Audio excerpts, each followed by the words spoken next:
Hello friends, तो आज की इस वीडियो में मैं ब्रोकबैक माउंटेन मूवी की स्टोरी एक्सप्लेन करने वाली हूँ। ये मूवी 2005 में रिलीज हुआ था और इस मूवी को IMDb से 7.7 रेटिंग्स भी मिले हैं और इस मूवी को डायरेक्ट किया है एंग ली ने।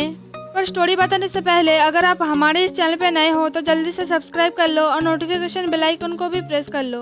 कहानी की शुरुआत होती है 1963 में वायोमिंग के सिग्नल शहर में, जब एनिस डेलमार और जैक ट्विस्ट जाते हैं काम के लिए जोय एगुरी के पास, जहां एगुरी उनको बताता है कि उन दोनों को भेड़ की झुंड के साथ ब्रोकबैक माउंटेन में भेजा जाएगा और जहां भेड़ की झुंड रहेगा वहां से काफी दूर उनको टेंट बनाना पड़ेगा और उन दोनों में से किसी एक को भेड़ की झुंड के पास एक छोटे से टेंट में रहना पड़ेगा जहां वो आग नहीं जला सकता और हर सुबह टेंट खोलना पड़ेगा क्योंकि फॉरेस्ट ऑफिसर चेक करने आएंगे।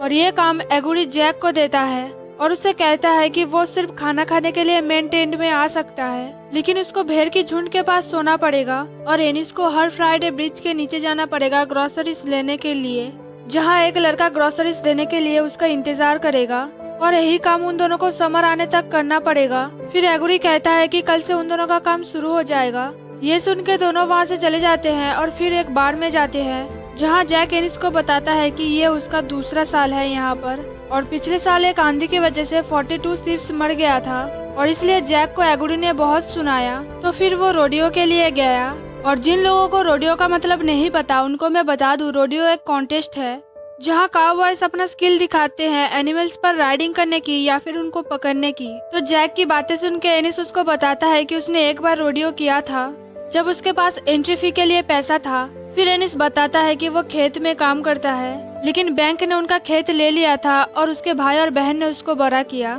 ये सुन के जैक कहता है कि ये बहुत मुश्किल होगा।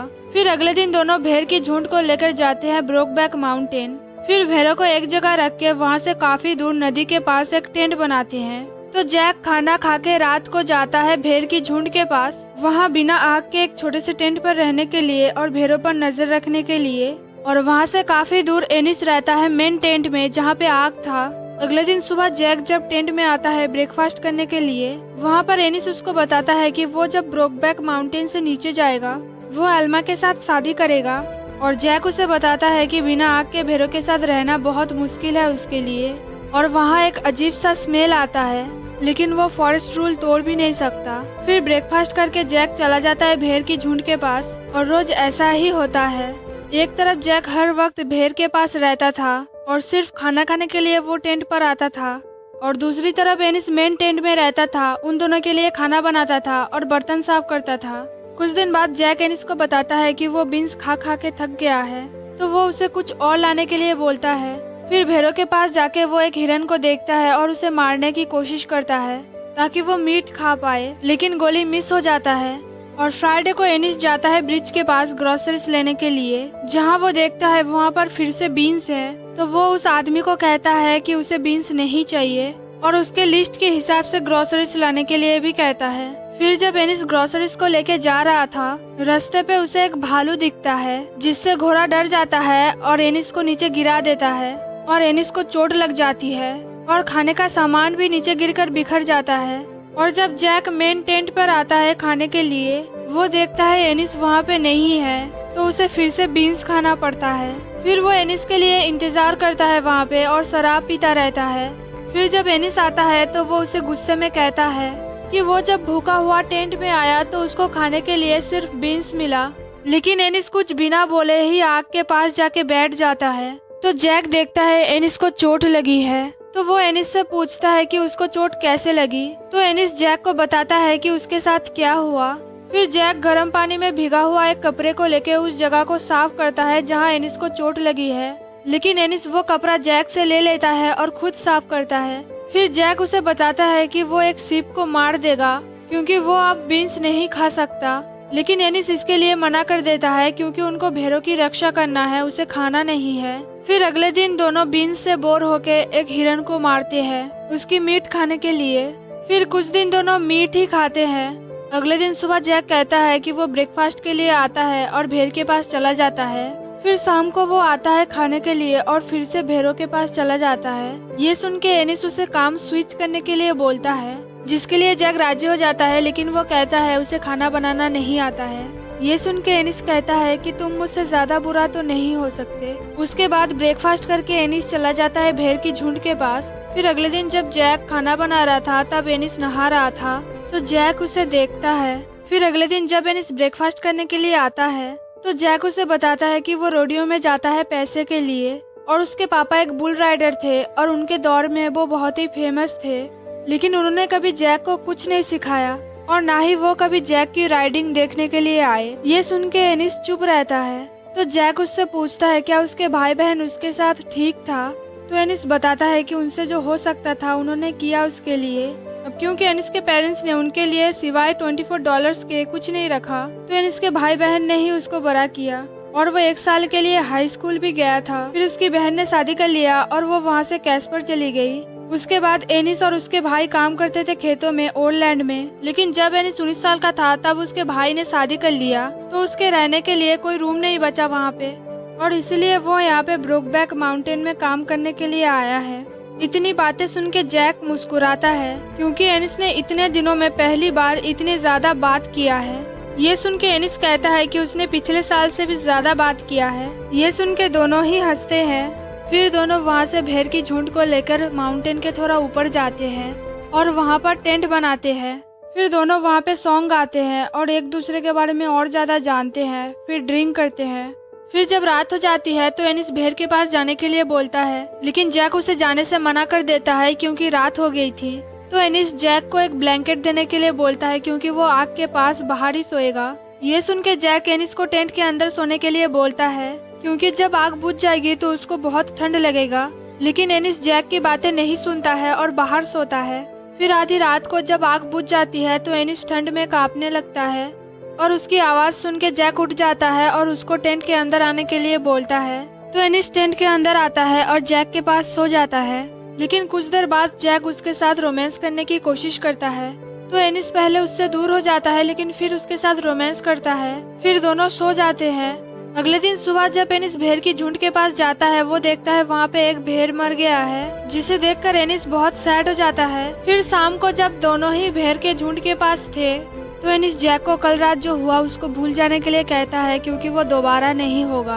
वो जैक को बताता है कि वो क्वीर नहीं है। ये सुन के जैक कहता है कि वो भी नहीं है। कहानी में आगे दोनों फिर से रात को टेंट में रहते हैं, तो जैक एनिस के क्लोज जाता है और उसे किस करता है। फिर वो उससे माफी मांगता है उसके लिए और उसके साथ सोने के लिए बोलता है। लेकिन फिर दोनों रोमांस करते हैं। उसके बाद से दोनों एक दूसरे से प्यार करने लगते हैं। फिर कुछ दिन बाद एगोरी आता है और उन दोनों को किस करते हुए देख लेता है। फिर एगोरी टेंट के पास आता है और जैक को बताता है कि उसका अंकल बीमार है, उनको न्यूमोनिया हुआ है और वो हॉस्पिटल में एडमिट है। और ये न्यूज जैक को बताने के लिए जैक की माँ ने उसको भेजा था वहाँ पे। लेकिन एगोरी ने जो देखा वो जैक को नहीं बताया उसने, तो वो न्यूज देख के एगोरी वहाँ से चला जाता है। फिर कुछ दिन बाद एगोरी की तरफ से 2 लोग आते हैं भेड़ को काउंट करने के लिए। उसके बाद जैक माउथ ऑर्गन बजाते हुए भेड़ की झुंड को लेकर वहाँ से कहीं दूर जाता है, तो एनिस उसे वो बजाने के लिए मना करता है क्योंकि एनिस को वो आवाज बिल्कुल भी पसंद नहीं है। लेकिन जैक फिर भी बजाता है। कहानी में आगे विंटर आता है और दोनों तब भी वो काम करते हैं। एक दिन एनिस जब ब्रेकफास्ट के लिए टेंट पर आता है वो देखता है जैक टेंट खोल रहा है, तो एनिस जैक से पूछता है कि वो टेंट क्यों खोल रहा है। अब क्योंकि वो अगस्त का महीना था, उनको कुछ और मंथ भी वहाँ पे रहना था, तो इसलिए एनिस उससे पूछता है। तो जैक बताता है कि एगोरी आया था और उसने बताया उसके अंकल जो हॉस्पिटल में एडमिट था वो नहीं मरा, और उसने उन दोनों को भेड़ की झुंड के साथ वापस जाने के लिए बोला है क्योंकि वहाँ पे बहुत तेज आंधी आ रही है। और ये सुन के एनिस सैड हो जाता है क्योंकि अगर वो दोनों वापस चले गए तो एगोरी उन दोनों की इस महीने की सैलरी काट लेगा और एनिस को तब पैसे की जरूरत थी। ये सुन के जैक कहता है कि वो उसको लोन देगा, लेकिन एनिस जैक के पैसे लेने के लिए मना कर देता है। फिर जब जैक सब सामान पैक कर लेता है तब एनिस एक जगह बैठा था सैड होके, तो जैक उसके पास जाता है उसे लेने के लिए। वहाँ पे दोनों मजाक करते करते लड़ने लगते हैं और जैक एनिस को मारता है जिससे एनिस के नाक से खून बहने लगता है। ये देख के जैक उससे माफी मांगता है, लेकिन एनिस गुस्सा होकर उसे मारता है जिससे जैक को चोट लगती है। फिर एनिस अपना शर्ट बदल लेता है क्योंकि उसमें खून लगा था। उसके बाद दोनों भेड़ की झुंड को लेकर ब्रोकबैक माउंटेन के नीचे आ जाते हैं, जहाँ पर एगोरी के आदमी भेड़ों को फिर से काउंट करते हैं, जहाँ से पता चलता है कि बहुत सारे भेड़ कम थे। तो एगोरी उन दोनों पर गुस्सा हो जाता है और उन्हें बहुत सुनाता है। फिर वहाँ से जब दोनों सैलरी लेके सिग्नल शहर से जाने वाले थे, तब एनिस जैक को बताता है कि उसके जिस शर्ट पर खून लगा था वो उसे नहीं मिल रहा है। इसका मतलब वो उसके शर्ट को ब्रोकबैक माउंटेन में छोड़ के आ गया। फिर जैक उससे पूछता है क्या वो अगले साल समर में यहाँ पे काम करने आएगा। तो एनिस उसे बताता है कि वो नहीं आएगा क्योंकि वो और एल्मा शादी करेंगे नवंबर में और वो खेत में काम करेगा। फिर एनिस जैक से पूछता है कि वो क्या करेगा। तो जैक बताता है कि वो अपने पापा के घर जाएगा और विंटर में उनको हेल्प करेगा काम में, और समर में वो यहाँ पे फिर से आ सकता है अगर वो आर्मी में सिलेक्ट नहीं हुआ तो। फिर दोनों वहाँ से चले जाते हैं और जैक जाते हुए एनिस को बार बार देखता रहता है क्योंकि वो उसे प्यार करता था और वो एनिस के साथ रहना चाहता था। लेकिन एनिस सिर्फ एल्मा के साथ शादी करना चाहता था, इसलिए जैक ने उसे कुछ नहीं बताया। कहानी में आगे एनिस और एल्मा शादी कर लेते हैं। फिर एनिस अपने बीवी के साथ घूमने जाता है, सुबह काम करता है और रात को अपने बीवी को मूवी दिखाने लेके जाता है। और अगले समर जैक वापस आता है एगोरी के पास काम करने के लिए। तब एगोरी गुस्से में जैक को बताता है कि उन दोनों को पिछले साल पैसा इसलिए नहीं मिला था ताकि वो और एनिस टेंट में एंजॉय करे और डॉग्स भेड़ की झुंड पर नजर रखे। अब क्योंकि एगोरी को पता चल गया था कि वो दोनों गे थे, तो वो जैक को बताता है कि उसके लिए वहाँ पे कोई काम नहीं है। ये सुन के जैक वहाँ से चले जाने वाला था, लेकिन फिर वापस आके वो एगोरी से पूछता है क्या एनिस वहाँ पे काम के लिए आया था। तो एगोरी बताता है कि वो यहाँ पे काम के लिए नहीं आया है। फिर एगोरी जैक को वहाँ से जाने के लिए बोलता है तो वो चला जाता है। कहानी में आगे एनिस और एल्मा की 2 बेटी हो जाते हैं और एल्मा शहर से दूर एक पुराने घर में रह के खुश नहीं थी। तो रात को एल्मा एनिस से कहती है कि वो टाउन में एक किराए के घर में रहना चाहती है, लेकिन एनिस मना कर देता है क्योंकि टाउन में एक घर की रेंट बहुत ही ज्यादा है और उतना पैसा वो अफोर्ड नहीं कर सकता।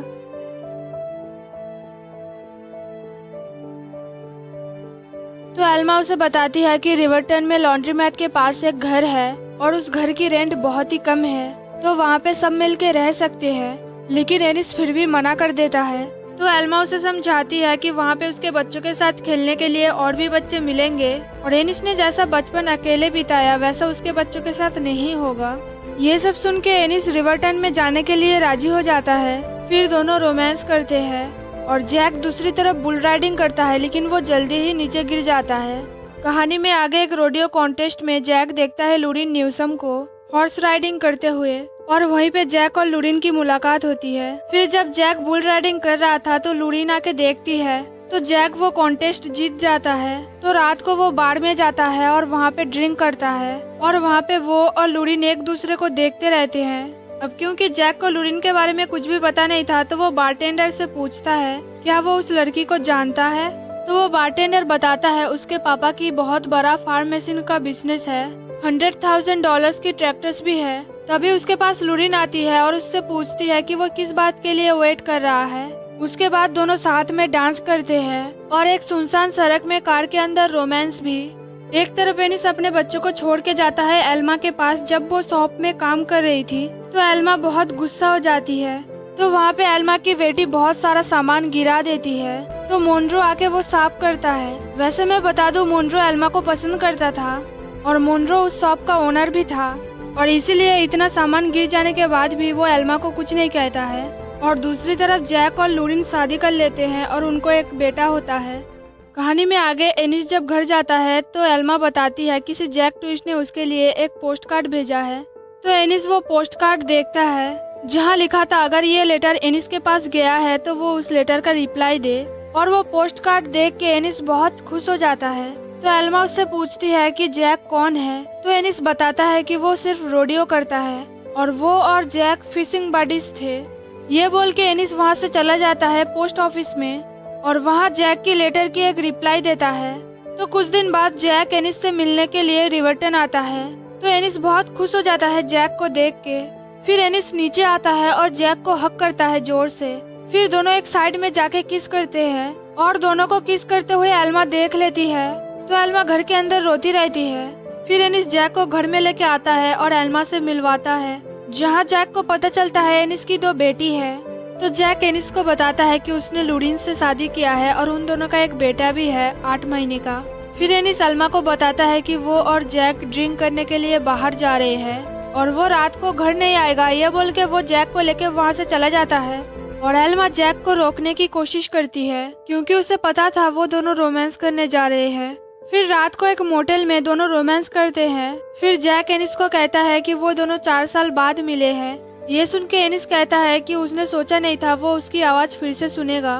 फिर जैक एनिस को बताता है कि वो अगले समर गया था एगुरी के पास काम के लिए, लेकिन वो वहाँ पे नहीं आया था, इसलिए वो वहाँ से चला गया। फिर वो टेक्सास चला गया रोडियो करने और वहीं पे ही वो लुरिन से मिला और वहाँ पे बुल राइडिंग करके उसको $2000 मिला। और लुरिन के पापा की एक बहुत बड़ा बिजनेस है, लेकिन वो उस पर विश्वास नहीं करते हैं। ये सब सुन के एनिस उससे पूछता है क्या वो आर्मी में सिलेक्ट नहीं हुआ, तो जैक कहता है नहीं। फिर जैक एनिस से पूछता है कि उसने इतने दिन क्या किया है, लेकिन एनिस उसे कुछ भी नहीं बताता है। तो जैक उससे पूछता है कि वो दोनों आप क्या करने वाले हैं। ये सुन के एनिस कहता है कि वो दोनों आप कुछ नहीं कर सकते हैं और जैसा चल रहा है वैसा ही चलेगा सब। अगले दिन सुबह एल्मा एनिस की इंतजार करती है और रोती है। फिर जब एनिस घर आता है वो एल्मा को बताता है कि वो और जैक फिशिंग करने जा रहे हैं माउंटेन पर और कुछ दिन बाद वो वापस आ जाएगा घर में। तो एल्मा और उसकी बेटी एनिस को फिश लाने के लिए बोलती है क्योंकि फिश उन दोनों को बहुत पसंद था। ये सुन के एनिस चला जाता है जैक के साथ और एल्मा वो देख के रोती रहती है। फिर दोनों एक रिवर के पास बैठ के बात करते हैं, जहाँ एनिस गॉड को थैंक्स बोलता है क्योंकि जैक ने माउथ ऑर्गन नहीं लाया तो उसको वो आवाज सुनना नहीं पड़ेगा। ये सुन के जैक हंसता है। फिर जैक एनिस को कहता है कि वो हमेशा ऐसे ही उसके साथ रहना चाहता है। वो दोनों एक खेत में काम करेंगे और अच्छा लाइफ होगा, लेकिन एनिस मना कर देता है इसके लिए और जैक को कहता है कि उसकी लाइफ टेक्सास में है उसकी वाइफ लुरिन और उसके बेबी के साथ, और उसकी लाइफ यहाँ रिवर्टन में है एल्मा और उसकी बेटियों के साथ। ये सुन के जैक गुस्सा हो जाता है और कहता है तुम और एल्मा क्या ये एक लाइफ है। तो एनिस एल्मा के बारे में कुछ भी बोलने के लिए मना करता है जैक को क्योंकि ये उसकी गलती नहीं है। फिर वो जैक को बताता है कि वो जब 9 साल का था उसके पापा ने उसको 2 बॉडी दिखाया था गे आदमियों की, जिन पर बहुत टॉर्चर करके उनको मार दिया गया था, और इसलिए वो जैक को कहता है कि वो दोनों एक साथ नहीं रह सकते हैं, लेकिन साल में 1-2 बार वो दोनों एक दूसरे से मिलने आ सकते हैं। ये सुन के जैक उससे पूछता है कि ये सब कितने दिन तक चलेगा। तो एनिस कहता है कि जब तक वो दोनों जिंदा है तब तक। तो मूवी में आगे ऐसा ही होता है। जैक साल में 1-2 बार एनिस से मिलने रिवर्टन जाता है और एनिस फिशिंग करने का बहाना देकर घर से निकलता है।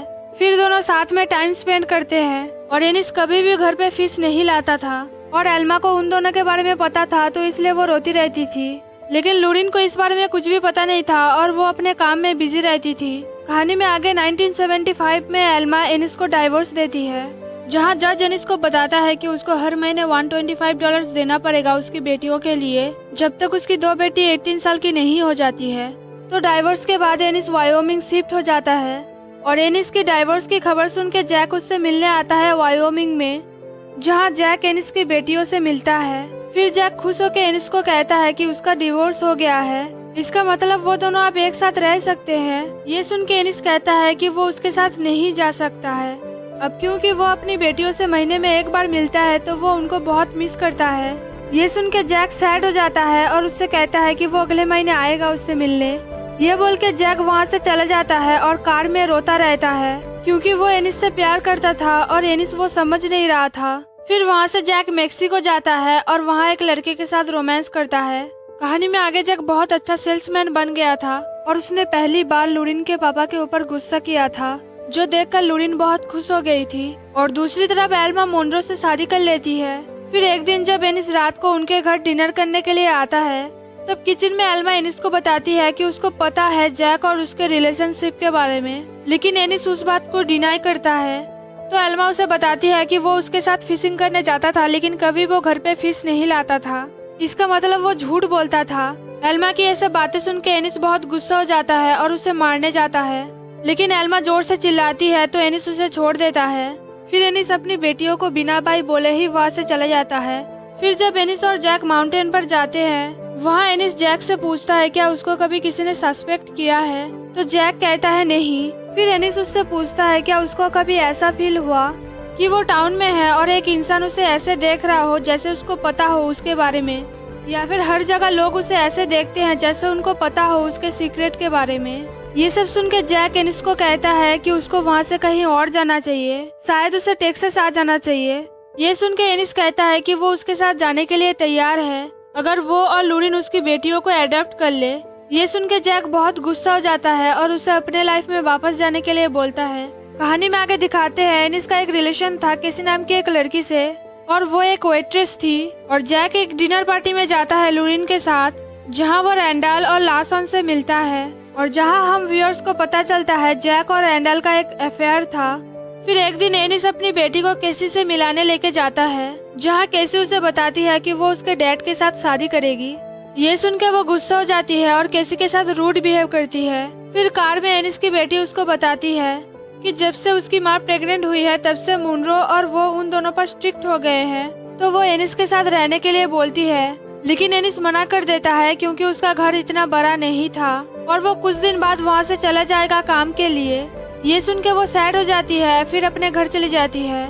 आगे जब एनिस जैक के साथ माउंटेन पर जाता है तो जैक उससे पूछता है क्या उसको इतने दिनों में कोई लड़की नहीं मिली है शादी करने के लिए। तो एनिस उसे बताता है कि केसी नाम की एक लड़की है।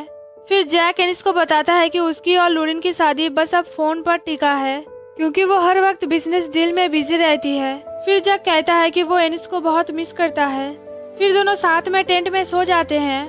अगले दिन जब जैक वहाँ से जाने वाला था तब एनिस उसको बताता है कि वो नवंबर से पहले उससे मिलने नहीं आ सकता है क्योंकि वो शिप का काम करेगा और वो उससे मिलने आने के लिए और छुट्टी नहीं ले सकता है और जब वो नवंबर में घर वापस आएगा तब वो उसके साथ रहेगा। ये सब सुन के जैक बहुत गुस्सा हो जाता है और कहता है कि उसने कभी उसको अच्छे से टाइम नहीं दिया है।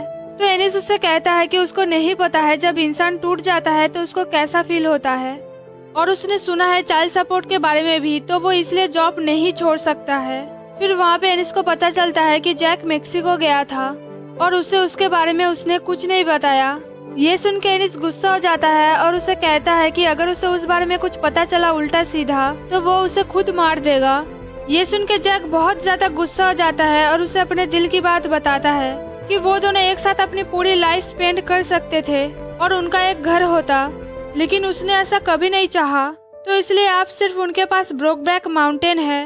फिर वो एनिस को बताता है कि उन दोनों को साथ में रहते हुए अब तक 20 साल हो जाते, लेकिन उसने उसके बजाय ये चुना कि वो दोनों साल में 1-2 बार रोमांस करेंगे और इससे उसको कितना बुरा लगा ये वो सोच भी नहीं सकता है। फिर वो एनिस को बताता है कि वो उसके लिए बहुत कुछ है और ये उसे कभी पता नहीं चलेगा और वो उसको छोड़ भी नहीं सकता है क्योंकि उसे पता नहीं है वो उसको कैसे छोड़ेगा। ये सब सुन के एनिस रोता है और उससे पूछता है कि उसने उसको छोड़ा क्यों नहीं, क्योंकि सिर्फ जैक की वजह से ही वो ऐसा बन गया है और अब उसके बिना वो कुछ नहीं है।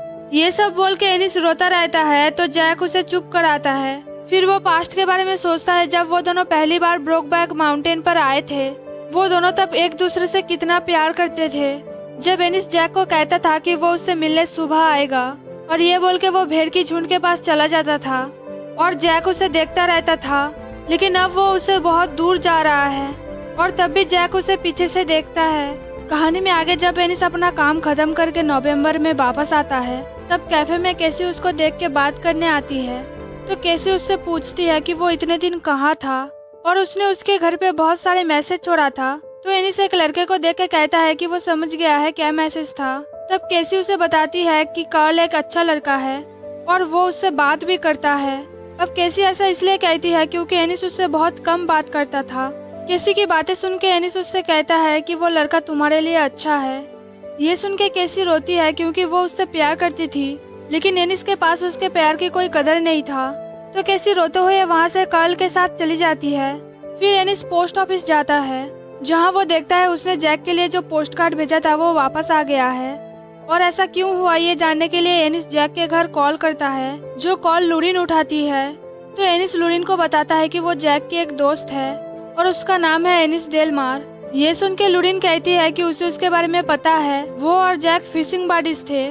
फिर लूरिन कहती है कि वो उसे बता देती कि जैक के साथ क्या हुआ है, लेकिन उसके पास जैक की किसी भी दोस्त की नंबर या एड्रेस नहीं था। ये सुन के एनिस कहता है कि इसलिए उसने कॉल किया है। तो लूरिन एनिस को बताती है कि जैक मर गया है क्योंकि एक कार उसके ऊपर से चला गया, लेकिन एनिस को लगता है कि जैक का मर्डर हुआ है। कुछ लोगों को पता चल गया होगा जैक की सीक्रेट लाइफ के बारे में, यानी जैक गे है उसके बारे में। फिर लूरिन एनिस को बताती है कि जैक अपनी राख ब्रोकबैक माउंटेन पे रखना चाहता था क्योंकि ब्रोकबैक माउंटेन उसका फेवरेट प्लेस था, लेकिन उसको पता नहीं है ब्रोकबैक माउंटेन कहाँ पर है।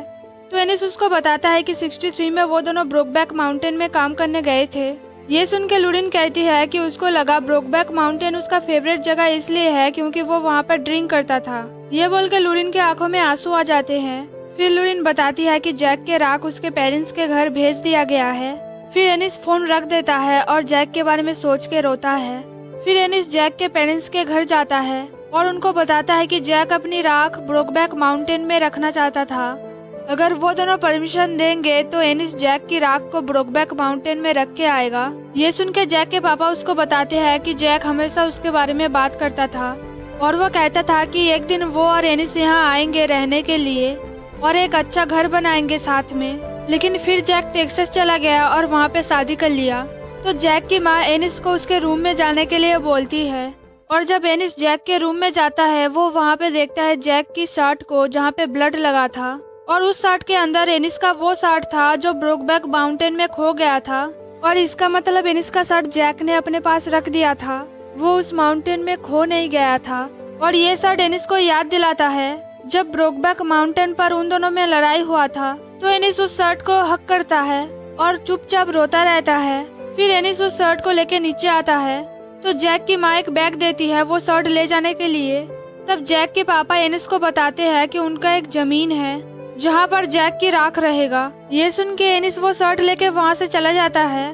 कहानी में आगे एनिस के घर उसकी बेटी आती है और वो एनिस को बताती है कि वो और कर्ट शादी कर रहे हैं, तो इसलिए वो एनिस को शादी में आने के लिए बोलती है। तो एनिस कहता है कि वो जाएगा। ये सुन के उसकी बेटी वहाँ से चली जाती है। फिर जैक जब उसका कॉबर्ड खोलता है वहाँ पे वो उन दोनों की शर्ट को देखता है और एक पोस्ट कार्ड जो ब्रोकबैक माउंटेन की है और ये सब उन दोनों के प्यार के बारे में बताता है। तो ये सब देख के एनिस की आंखों में आंसू आ जाते हैं। फिर एनिस उन सबको देखता रहता है और कहता है जैक मैं कसम खाता हूँ। फिर वो कबर्ड बंद कर देता है और यहीं पे मूवी की एंडिंग हो जाती है। वैसे मैं बता दूं ये मूवी रोमांस और ड्रामा से भरपूर है और ये मूवी हिंदी में अवेलेबल नहीं है, लेकिन इंग्लिश सबटाइटल्स के साथ नेटफ्लिक्स पर ये अवेलेबल है।